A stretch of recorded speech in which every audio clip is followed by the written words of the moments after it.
Over on the left is the River Street Marketplace. At the marketplace on the left, you've got vendors there selling their various goods and wares. Marketplace, it opens daily until about 8 o'clock. That is the River Street Marketplace. Just ahead of us, over on the left, we're coming upon a very well-known statue. Statue just ahead of us on the left as we approach it is a waving girl statue. I know we got some Paula Dean fans on board, don't we? There on the left, that's Moran Towing. That's where Paula, that's where her honey works. Michael Groover? Yeah, Michael is a riverboat pilot. He works, yes, he does work. He's a riverboat pilot, riverboat captain right there, Moran. As a matter of fact, that's his black truck right there, that Ford F-150 Harley Davidson version right there. Michael is a riverboat pilot, riverboat captain at Moran. He's worked these docks for almost 25 years. His son works there as well. But just ahead of us on the left, very well-known statue. That's a waving girl statue. She's known as a waving girl, but her name was Florence Martis. Florence is on the left there waving with a towel. At her feet is a lantern. On the side of Florence is her beloved dog, Wolf.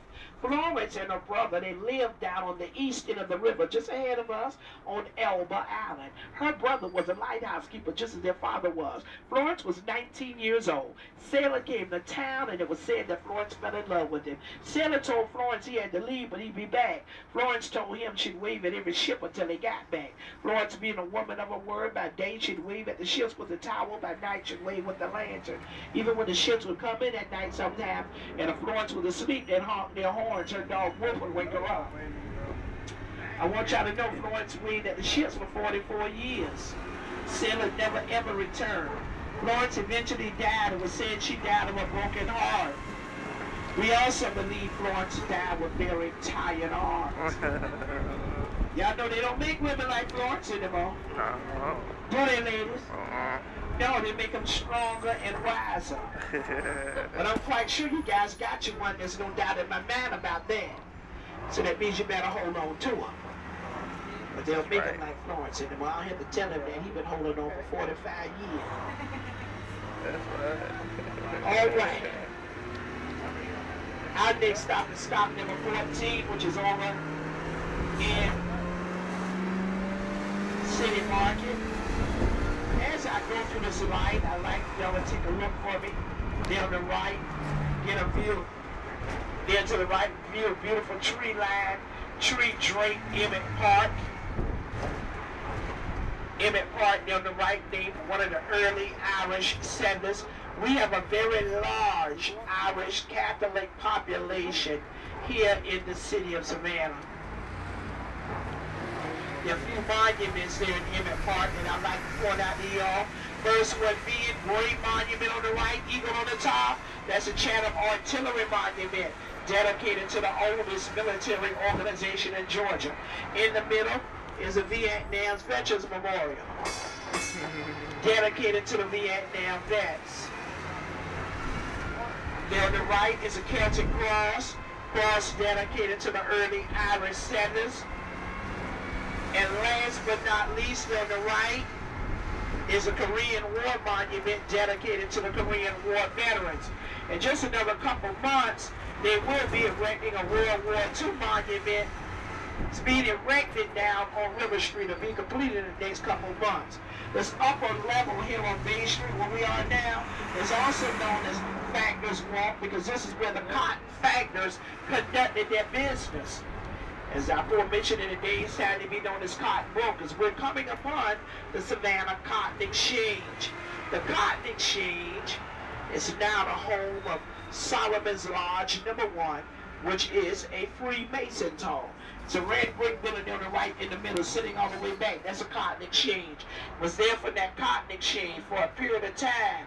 During the time that cotton was king here, is where the price of cotton was set for the entire world. During that time, the price of cotton was only set in 3 places. One was in Liverpool, England. The second place was Manchester, England. Third place is right here in Savannah, Georgia.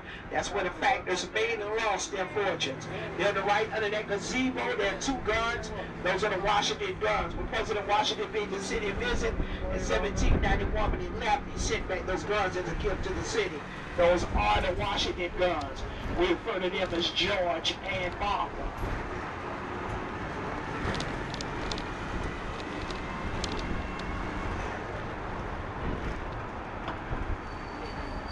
There to the right, there's a stone curved bench sitting all alone. That's the Oglethorpe bench. That bench it actually marks a spot as to where Oglethorpe and the settlers landed when they arrived here in 1733. All of that area was once known as Yamacraw Bluff.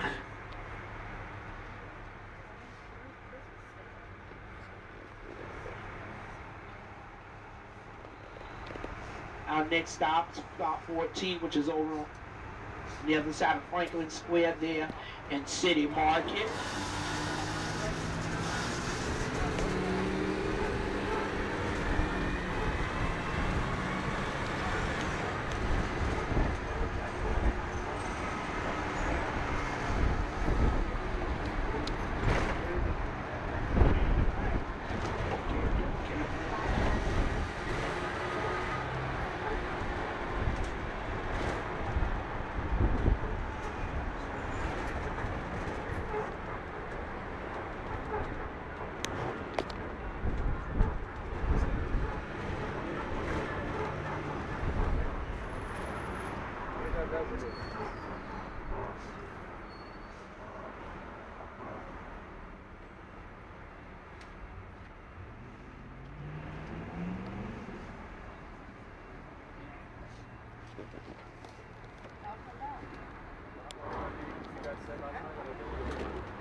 Of that square.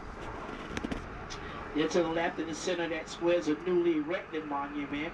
That monument there to the left in the center of Franklin Square is about 1.5 years old. That's a Haitian monument. That monument was erected on behalf of the part that 476 Haitians played during the American Revolution during the siege on Savannah on October the 9th in 1779.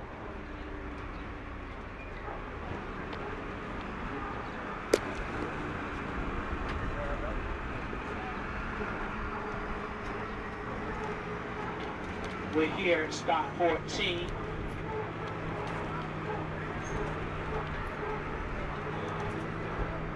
Many of y'all like to exit here. Any of y'all like to exit here? Stop 14.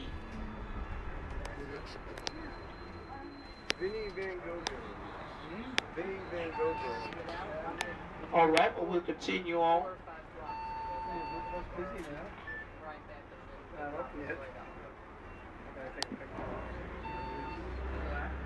Take a picture of the monument.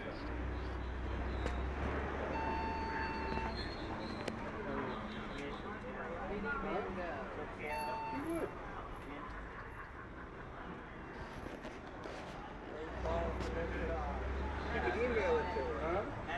You could email it to her.